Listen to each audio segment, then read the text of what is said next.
Hey everyone, and welcome to this week's episode of The Best and Worst of Walt Disney World. I'm Pete Werner, joined by, as my bracelet just falls off. You know what, let me say this. When we talk about the best and worst of Walt Disney World, I don't know if I can remember the name of this place. Fossil? No, it wasn't. There's this jewelry store in Disney Springs. Uno de 50 or something? Yeah, something 50-something. Crap. Do you hear me? Crap. So I bought this bracelet there. You know how many times this damn thing falls off my wrist? Because it's crap. Okay? So here, see the bracelet? Yeah. Done. Okay, so anyway. Best and worst of Walt Disney World. I'm here, Pete Werner. How are you? Crappy bracelet. Stephen Elizabeth Porter on my right. Oliver Green on my left. Hello, everyone. And this month we are filming these in the Royal Asante Presidential Suite at Disney's Animal Kingdom Lodge. And if you have the means, I highly recommend it. A gorgeous suite. Gorgeous. Maybe Oliver will throw in some cuts Definitely, into this so you can kind of take a look at it. Absolutely beautiful. It's kind of a little birthday thing for me and my mom, because my mom's here. My mom's actually sitting right over there, but she hates the camera. So anyway, we are talking this week about, or this month, about ways to manage the crowds at Walt Disney World. And we're focusing on each specific theme park this month. Last week we talked about Magic Kingdom. This week we are talking about Epcot and some strategies that if you're going to be in the parks during the busier times of the year, some things you can do to help make it a little bit easier. So first up on our list this week it seems like an obvious one, but it seems to be one that most people don't think about. First attraction you see when you walk into Epcot is Spaceship Earth. Not for nothing, it's this massive ball in the middle of everything. And everybody just kind of gravitates to that. So take a look at the wait time during busy times. I was just in Epcot last Saturday. And it was Saturday after Thanksgiving, so definitely qualifies as a busy time of the year. And the wait at 11 o'clock in the morning for Spaceship Earth was 55 minutes. That's unheard of. When we left the park at 3 o'clock, the wait was 10 minutes. Mm-hmm. So our first tip for Epcot, do Spaceship Earth later in the day. Once World Showcase opens, which is I think 11 o'clock, Yes. people, the crowds just start moving back into World Showcase and kind of funnel out of that area of Future World. That's especially true during the Food and Wine Festival. Mm-hmm. So Spaceship Earth toward the end of the day. Yeah, I think this is, like you said, it's because it's the first attraction that people see, and it's a lot of, I think, first-timers, they just, this has got to be some great thrill ride or something, because they just assume, and then I think the fact that there are long lines, it actually perpetuates that thinking that, like, this must be some great ride, because look, it has a 50-minute wait, so we probably should get in the line, because it must be amazing. Not to say it's not a bad attraction, but it's not what you're expecting if that's your expectation when you go in. And I love Spaceship Earth. This is nothing, I don't want to hate comments of because I'll stab you, because I love Spaceship Earth. It's one of my favorites. But I think that I think it's a wrong thinking that it's going to be some long line all day, so they just figured, we'll just get in now. Yeah, that it would only get longer as the day went on. Right. Number 2 relates to fast pass strategies when it comes to Epcot. Epcot operates their fast passes on a tiered system. So you have tier 1 attractions, you can choose one of those, and tier 2 attractions, you can choose 2 of those, because you can book 3 in advance. The tier 1 attractions are, Mr. Porter, Frozen Ever After, which is at the Norway Pavilion, Soarin', and Test Track. Mm-hmm.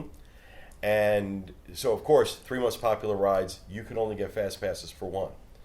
So our suggestion is choose between Soarin' and Frozen. If you have kids, you're probably doing Frozen. If you don't, you're probably doing Soarin'.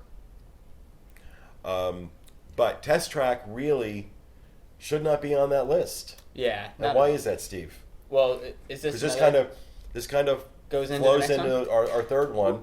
The point I make is Test Track. I said this very recently, actually, in a vlog that's not yet. It will be up by the time you see this. But Test Track, it's an attraction you can take or I feel like you could take your grandmother on, but it is still a thrill attraction, so it's not going to appeal to everyone. Absolutely everyone in your party, like no matter what age, no matter what background in a thrill attraction. I don't know I don't know if I agree with that. My mother's 86. I don't think I would take her on Test Track. I don't think she'd enjoy Test Track. She loves Soarin', but I don't know that she would. I don't know that she would really enjoy. I mean, Test Track throws you around a little bit. I mean, you go over like really bumpy surfaces. You're doing fast curves back and forth, and then you hit 65 miles an hour outside. I don't know that it's, obviously you don't like your grandmother. But I don't know that. I mean, I'm not saying for all grandmothers, but I'm just thinking, obviously my mom, I don't, that's not an attraction I would recommend for her. This is my argument. So it doesn't appeal to everyone. Whereas in contrast, Frozen. Soarin' and Frozen do. Yeah, exactly. That's so why, yeah. It's going to appeal to the most people in your party. So I'd say that's one of the reasons to choose those fast passes, but not every reason, which leads on to the next thing. Yeah.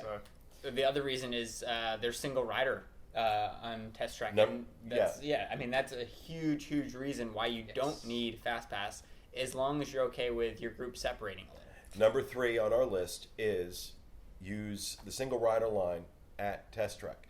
So for those not familiar, there are limited attractions at Walt Disney World that have what is known as a single rider line. So that you get into that particular line, and in Test Track, for example, the cars hold 6 people, 3 in the front, 3 in the back. So if they have 1 or 2 seats open, they'll fill from the single rider line. That line moves a lot faster than the normal standby line. So, but at the same time, as Steve mentioned, probably not going to sit together with your party.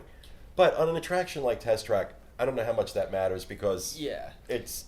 Yeah, that's true. Even though you don't get to sit because of that uneven seating combination, even though you don't necessarily get to sit with someone in your party, a lot of the time you're in the car with somebody else in your party. They're just either in front or behind you. Right. So you're still technically riding with them. Obviously, this isn't guaranteed. It's a single rider line. That's the nature. You may get sat with them, you may not. Whenever I've been in there, more times than not, if I'm in the single rider line with somebody that I'm visiting the park with that day, we actually do get sat in the same car together. We're just not right next to each other. But this is also an important point that should be made, I think, for all of these shows, that compromises have to be made if you're going to be traveling during the busier times of the year. Of course, we can sit here and say, oh, just go during, less crowded times. But for, people with kids in school they can't pull out, teachers in particular, this is teachers who do amazing work from teachers, but they cannot take off in the middle of in the middle of January or the middle of September to come when it's less crowded. They have to go when the kids are out of school, and rule of thumb, the kids are out of school, the parks are busy. So there are compromises that have to be made, but there are ways to get around the parks and still have a great experience. Just takes a little extra planning. I will say, back to Test Track just for a quick second, I would say that the only people that maybe this tip doesn't make sense for is if you have young children that are tall enough to ride the ride, but maybe not tall enough to go by themselves, because you will get separated. So you might have a kid that feels uncomfortable sitting next to some stranger or something like that. So yeah, in that case, I would say, I would say then get your fast pass for Test Track if your child wants to ride Test Track and you want to make sure you're together. And then, if you're going to do Frozen, you want to be waiting at the entrance to World Showcase at 11 o'clock and run like the wind to get back to that attraction. Or just wait in the regular line for Test Track. I mean, as much. But that tends to be really long. That's true. That tends to be really long. And Test Track, even now, still has the not as bad as it used to be, but still goes down a lot. Yeah. It still goes down more than most other attractions. There's a lot of technology at work in Test Track. It's not just a simple get in, ride like a roller coaster. There's a lot of technology in the cars and in the track, in the experience, and sometimes it goes down. They've gotten a lot better with it, a lot better than what it used to be. Because I used to refer to it as perpetual Test Track because it was always breaking down.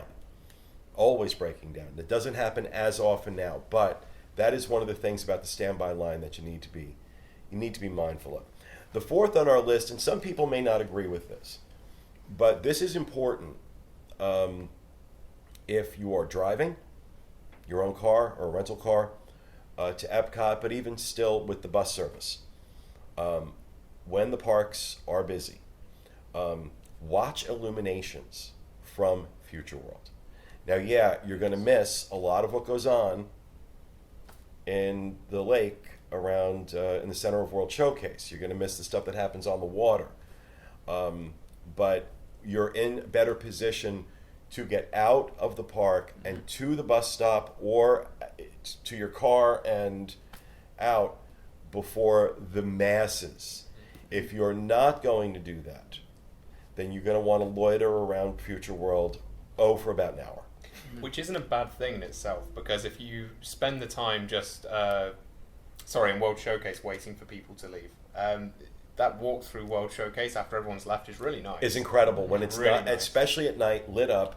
So I guess this is really like an alternate option. Either watch them in Future World and get out of the park as soon as possible, or if you're going to watch them from within World Showcase, be prepared to hang back and kind of let the crowds, because there's also just that, especially after a long day, you're in the parks especially during warmer days, warmer times of the year, and you've been like just walking in the heat and you're exhausted, then having to leave in this throng of people, wait for 3 buses to cycle before you get on one, or sit in traffic leaving Epcot, not an enjoyable way to end your day. I'll also add, if you do sit back and wait, like you talked about, this can be a great picture opportunity because if you're there on really, really crowded days, you're going to have Spaceship Earth with 10 million random people walking in the background of your picture. So you're great. Your family photo has all these people. But if you kind of wait a little bit,